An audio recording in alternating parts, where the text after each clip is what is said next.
Hi viewers, welcome to our channel. ప్రస్తుతం మనతో పాటు దాము బాలాజీ గారు సీనియర్ జర్నలిస్ట్ ఉన్నారు. వారితో ఒకసారి మాట్లాడదాం. సార్ నమస్కారం సార్. నమస్తే. సార్ మంచు లక్ష్మి గారు కూడా ఈ బెట్టింగ్ యాప్స్‌ని ప్రమోట్ చేస్తున్నారని చెప్పేసి ఆమెకు సంబంధించిన ప్రమోట్ చేస్తున్న వీడియోలన్నీ కూడా ఇప్పుడు సోషల్ మీడియాలో ఫుల్ వైరల్ అయిపోతున్నాయి సార్. సో ఆమె మీద కూడా ఇప్పుడు కేసు పెట్టే విధంగా ఉన్నట్టుగా కూడా తెలుస్తుంది. మరి కేసు పెట్టే ఛాన్స్ ఉందా? లేకుంటే అరెస్ట్ చేసే అవకాశం ఏమన్నా కనిపిస్తుందంటారా? ఏం జరిగే అవకాశం ఉంది సార్ ఈ విషయంలో? ఇప్పుడు బెట్టింగ్ యాప్స్ అనేది ప్రపంచాన్ని కుదిపేస్తున్నాయి. ముఖ్యంగా ఇండియాలో బెట్టింగ్ యాప్స్ వల్ల, ఆన్లైన్ బెట్టింగ్ ప్లాట్ఫామ్స్ వల్ల కొన్ని వందల సంఖ్యలో ఆత్మహత్యలు పెరిగినట్టుగా చెప్తున్నారు. సో దీన్ని అరికట్టాలని చాలామంది అయితే ట్రై చేస్తున్నారు, అప్పీల్ చేస్తున్నారు.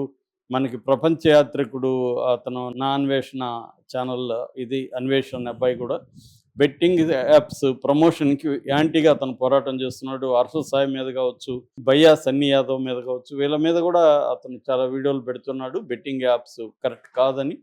అట్లాగే తన యూట్యూబ్ ఆదాయాన్ని కూడా ఎప్పటికప్పుడు అనౌన్స్ చేస్తుంది. మామూలుగా యూట్యూబ్లో మనకి ఒకటి గూగుల్ యాడ్స్ ఉంటాయి. అంటే మనమేమి యాడ్స్ కోసం ట్రై చేయాల్సిన అవసరం లేదు. మన వీడియోని ఎక్కువ మంది చూసి వాచ్ అవర్స్ ఎక్కువ ఉంటే ఆటోమేటిక్గా దానికి డబ్బులు వస్తుంది. యూట్యూబ్ వాళ్ళే దాన్ని గూగుల్ యాడ్స్ని మనకు అలాట్ చేస్తారు. అలాట్లో డబ్బులు వచ్చిన దాంట్లో యూట్యూబ్ వాడు ఒక 45% తీసుకొని 55% మనకిస్తాడు. ఇది ఒక పద్ధతి. రెండో పద్ధతి ఏంటంటే వివిధ ప్రోడక్ట్స్ని మనం తీసుకొని డైరెక్ట్గా మనం ఆ ప్రోడక్ట్స్ని పరిచయం చేయడం. దానివల్ల ప్రోడక్ట్స్ మనకు డైరెక్ట్గా డబ్బులు ఇస్తాయి, యూట్యూబ్కి సంబంధం ఉండదు. సో ఇదొక మెథడ్. ఈ మెథడ్లో చాలామంది ఇన్ఫ్లుయెన్సర్లుగా మారి, అంటే ఇప్పుడు నాదొక యూట్యూబ్ ఛానల్ ఉంది, నా దాంట్లో ఒక 10 లక్షల మంది సబ్స్క్రైబర్లు ఉన్నారంటే నాకు ఖచ్చితంగా యాడ్స్ బయట నుంచి కూడా వస్తాయన్నమాట. వీటిని కమర్షియల్స్ అంటూ ఉంటాం మనం. సో అలాగా యాడ్స్ వస్తాయి. దీంట్లో ఎక్కువగా డబ్బులు, ఇప్పుడు యాడ్ కూడా ఎలా ఉంటుందంటే అమెరికాలోనో, న్యూజిలాండ్లోనో, యూరోప్లో కొన్ని దేశాల్లో యాడ్స్ కానీ చూస్తే ఎక్కువ డబ్బులు వస్తాయి సేమ్ యాడ్కి. కానీ ఇక్కడికి ఎక్కువ డబ్బులు రావు. అట్లాగే కొన్ని సీజనల్ ఉంటాయి, ఫెస్టివల్ సీజను. అలాంటప్పుడు ఫెస్టివల్ సీజన్లో ఏ ప్రోడక్ట్స్ ఎక్కువ పోతాయో ఆ ప్రోడక్ట్స్కి ఎక్కువ యాడ్ డబ్బు ఉంటుంది, రెవెన్యూ ఎక్కువ ఉంటుంది అన్నమాట. ఇలాగా రకరకాలుగా మైక్రో లెవెల్లోకి వెళ్ళే కొద్దీ అనేక తేడాలు ఉంటాయి. సో వీళ్ళు బెట్టింగ్ యాప్స్ ఏంటంటే ఎక్కువగా ఇల్లీగల్ బెట్టింగ్ యాప్స్ ఉన్నాయి. దాదాపు $30 బిలియన్ ఇల్లీగల్ బెట్టింగ్ యాప్స్ చేస్తున్నారు. ఓవరాల్గా బెట్టింగ్ యాప్స్ దాదాపు 100 crore అని చెప్తున్నారు. ఇందులో మన దేశంలోనే $30 బిలియన్ ఇల్లీగల్ బెట్టింగ్ యాప్స్, అంటే వాటిని నిషేధించినా కూడా ఏదో ఒక రూపంలో అవి అపీర్ అవుతున్నాయి. అలాంటివి జరుగుతున్నాయి అన్నమాట. సో ఇప్పుడు వీటిని ప్రమోట్ చేసే వాళ్ళ మీద సజ్జనార్ నజర్ పెట్టాడు. సో ముఖ్యంగా యూట్యూబర్స్ మీద, లేకపోతే ఇన్స్టా దీంట్లో వాళ్ళు చేస్తున్న దాని మీద ఆయన చేశాడు. ఆయన ఉద్దేశం ఏమంటే ఒక అవేర్నెస్ తీసుకురావాలి దీని మీద. రెండోది, బెట్టింగ్ యాప్స్ని వీళ్ళు ప్రమోట్ చేస్తున్నారంటే అర్థం కొంతమంది ఆత్మహత్యలకు వీళ్ళు కూడా కారణమవుతున్నారు. ఎందుకంటే బెట్టింగ్ యాప్స్ అల్టిమేట్గా డబ్బులు పోగొట్టుకోవడం తప్ప డబ్బులు రావడం అనేది జరగదు. సో అదొక అడిక్షన్ కూడా. ఒకసారి బెట్టింగ్కి అలవాటు అయితే అడిక్ట్ అయిపోతాం. అప్పులు చేసేవాళ్ళు ఉన్నారు. చాలా హౌస్ వైఫ్స్ భర్తలకు తెలియకుండా డబ్బులు అప్పులు చేసి ఖర్చు పెట్టేసిన వాళ్ళు ఉన్నారు. ఆస్తులు అమ్ముకొని చేసిన వాళ్ళు ఉన్నారు. ఇలాగా బెట్టింగ్ యాప్స్ బారిన పడి చాలామంది చనిపోతున్నారు ఇండియాలో. దీనివల్ల ఫ్యామిలీస్లో కూడా గొడవలు రావడం, విడిపోవడం వరకు కూడా జరుగుతుంది. సో అందుకని, ఎందుకంటే మనకి ఇప్పుడు ఈజీ మనీ కావాలి, లేకపోతే స్పీడ్గా మన దగ్గర ఉన్న డబ్బుల్ని పెంచాలి అన్న ఒక ఇది ఉంది. దీన్నే గ్రీడ్ అంటారు, trading psychology. Greed and fear, ఈ రెండు మనకి డేంజర్ అనమాట. ఎవరు ట్రేడింగ్ చేయాలనుకున్నా ఈ రెండింటిని కంట్రోల్ చేయగలగాలి, గ్రీడ్ అండ్ ఫియర్. కానీ గ్రీడ్ అనేది కంట్రోల్ చేయడం వెరీ వెరీ డిఫికల్ట్. ఎందుకంటే మనకి ఆ మధ్య కూడా నాకు ఎవరో చెప్పారు, ₹1,00,000 ఇస్తే 8% వడ్డీ ఇస్తారు అని చెప్తే నేను ఇమీడియట్గా ఇది ఫ్రాడ్ అని చెప్పాను. ఎందుకంటే ఎలా సాధ్యం? ఎవరికైనా ఇచ్చేది ఏం చేస్తాడు? ₹1,00,000 తీసుకొని అందులో 8,000 ఒక 5 నెలలు ఇస్తాడు అనుకో, 40,000 ఇస్తాడు మన డబ్బుల్లోనే. ₹1,00,000 40,000 మనకి ఇస్తాడు. సో వరుసగా 5 నెలలు ఇవ్వడం ద్వారా మనం ఏం చెప్తాం? ఇంకొక 10 మందికి చెప్తాం నాకు వరుసగా వస్తుంది, నెలకి 8,000 వస్తుంది, లక్షకి వస్తుందంటే మామూలుగా ₹2 వడ్డీ వేసుకొని ₹2 వస్తుంది, 2,000 వస్తుంది. ఇది 8,000 అంటే మాటలు కాదు కదా.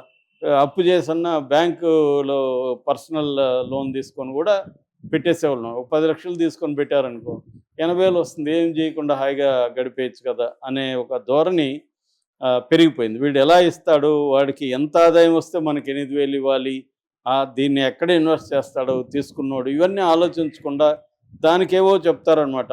అర్థం కానివి కొన్ని చెప్తుంటారు. సో అంటే మనల్ని కన్ఫ్యూజ్ చేయడానికి. సో అలాగా మోసపోయిన వాళ్ళని నేను కూడా పర్సనల్గా చూశాను. సో అలాగా బెట్టింగ్ పెద్ద ఎత్తున అయితే నష్టం జరుగుతుంది, దీని మీద చేస్తున్నారు. ఇప్పుడు ఏంటంటే ఈ కొంతమంది యూట్యూబర్స్ మీద ఈయన కేసులు పెట్టించాడు.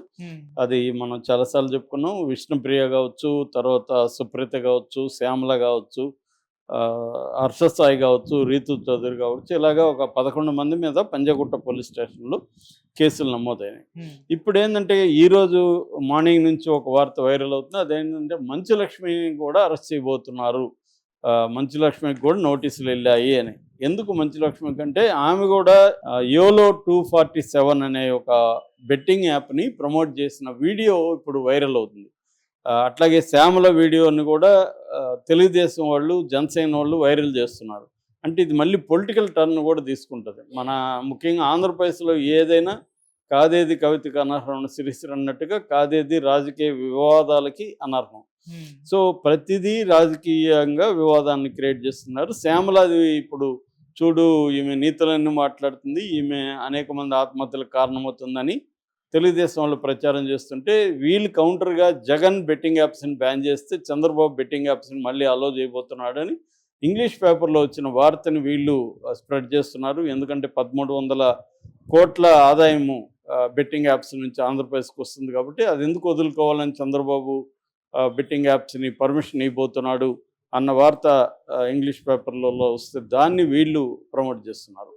ఇలాగా ఈ క్రమంలో ఏంటంటే ఇప్పుడు ఈమె అరెస్ట్ అయ్యే అవకాశం ఉంది, ఆ మంచు లక్ష్మి. ఎందుకంటే ముంబైలో ఉంది. ముంబైలో చాలామంది సెలబ్రిటీలు, వెరీ పాపులర్ హీరోలు, అనిల్ కపూర్, షారుఖ్ ఖాను, బొమ్మనే రాణి, వివేక్ ఒబ్రాయ్, జాకీ షాపు, పూజా హెగ్డే, ఇలాంటి వాళ్ళు, అలాగే క్రికెటర్సు ధోని, గంగూలీ, తర్వాత యువరాజు, ఇలాంటి వాళ్ళు కూడా ఇస్తున్నారు, కోహ్లీ, వీళ్ళందరూ. సో ఈ వీళ్ళ ఇవ్వడం ఇల్లీగల్ అయితే కాదు. ఎందుకంటే ఆ యాప్లు నేను ఇంతకుముందు చాలాసార్లు చెప్పాను, 3 రకాలుగా ఉంటాయి. Skill based and fantasy based, chance based. Chance based apps మాత్రమే బ్యాన్ చేశారు, మిగతా 2 రకాల యాప్స్ బ్యాన్ లేదు. సో వాళ్ళు అన్నీ కూడా ఛాన్స్ బేస్డ్ యాప్స్ కూడా మేము స్కిల్ బేస్డ్ అని ఏదో ఒక స్కిల్ అని చెప్పి ఒక గేమ్ లాగా డిజైన్ చేసి ఫైనల్గా ఛాన్స్ బేస్డే కానీ స్కిల్ బేస్డ్ దీంట్లోకి తీసుకొచ్చేసారు. వాళ్ళకి వీళ్ళు ప్రమోట్ చేస్తున్నారు. లీగల్గా వీళ్ళు ప్రమోట్ చేయడం తప్పు కాదు. అందుకనే కరణ్ థాపర్ షారుఖ్ ఖాన్ అడిగితే మీరు ఇలా ప్రమోట్ చేస్తున్నారంటే, అంటే రెవెన్యూ గవర్నమెంట్కి రావాలా, మేము సంపాదించుకోకూడదా అని షారుఖ్ ఖాన్ అడిగాడు. అంటే గవర్నమెంటే వాళ్ళ దగ్గర ట్యాక్స్ తీసుకొని ఆ యాప్స్ని అలో చేస్తున్నప్పుడు ప్రైవేట్ వ్యక్తులు చేస్తే తప్పేంటి అనే ప్రశ్న ఇప్పుడు సజ్జనార్కు కూడా ఈ ప్రశ్న వర్తిస్తుంది. సజ్జనారు చేస్తున్నది మంచి పని, అవేర్నెస్ క్రియేట్ చేస్తున్నాడు, అంతవరకు బాగానే ఉంది. కానీ దీన్ని మూలాన్ని దెబ్బ కొట్టాలి. సో అది మూలాన్ని దెబ్బ కొట్టకుండా, అదేదో నాగుపాము విషయం తల్లో ఉంటే తల్లో కొట్టకుండా తోక మీద కొడితే దెబ్బ పాము చావదు.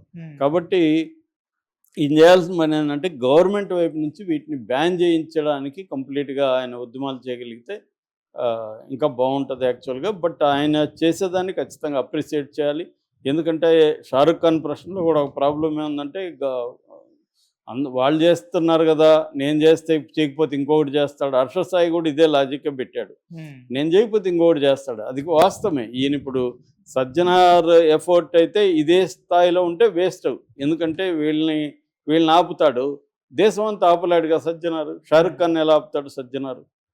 సో షారుఖ్ ఖాన్ మీద కేసు పెడితే షారుఖ్ ఖాన్ చూసుకోగలడు, వాళ్ళు కేసులు ఏం చేసుకోలేరు. ఎందుకంటే లీగల్గా పోరాటం చేస్తారు. ఇవన్నీ కూడా కేసులు నిలిచే కేసులు కావు ఇవన్నీ. ఎందుకంటే వీళ్ళు ఏ యాప్లకు పెడుతున్నారు, లీగల్గా ఆ యాప్లు బ్యానా కాదా అనేది కోర్టులు రేపు చూస్తాయి. బ్యాన్ కానప్పుడు ఏం లేవు. అసలు ఆన్లైన్లో ఎలా కనబడుతున్నాయి ఇవి? బ్యాన్ చేయాలి కదా గవర్నమెంట్. చాలా సైట్లను బ్యాన్ చేస్తుంది గవర్నమెంట్. ఇవి ఎందుకు బ్యాన్ చేయలేకపోతున్నారు అంటే వాళ్ళకు కూడా రెవెన్యూ కావాలి. ఇప్పుడు మనకు సారా తాగొద్దని, లేకపోతే లిక్కర్ తాగొద్దని, లేకపోతే సిగరెట్లు తాగొద్దని, స్క్రీన్ మీద వేస్తారు. ఒకవేళ వేయలేదంటే ఆ సినిమా ప్రొడ్యూసర్ని డైరెక్టర్ని పనిష్ చేస్తారు లీగల్గా. కానీ మరి ప్రొడ్యూస్ చేసే కంపెనీలని వీళ్ళు ఎందుకు వదిలేరంటే రెవెన్యూ వస్తుంది. సారా రెవెన్యూ, సిగరెట్ రెవెన్యూ అనేది గవర్నమెంట్కి చాలా అవసరం. ఎందుకంటే ఎంత ట్యాక్స్ వేసినా దాని మీద ఎవరు నిరసన తెలియజేయరు కాబట్టి మంచు లక్ష్మిని అరెస్ట్ చేస్తారని అయితే నేను అనుకోవట్లేదు. మేబీ ఆమెకి నోటీస్ ఇచ్చి పిలిపించి మాట్లాడే అవకాశం ఉంది. Thank you so much.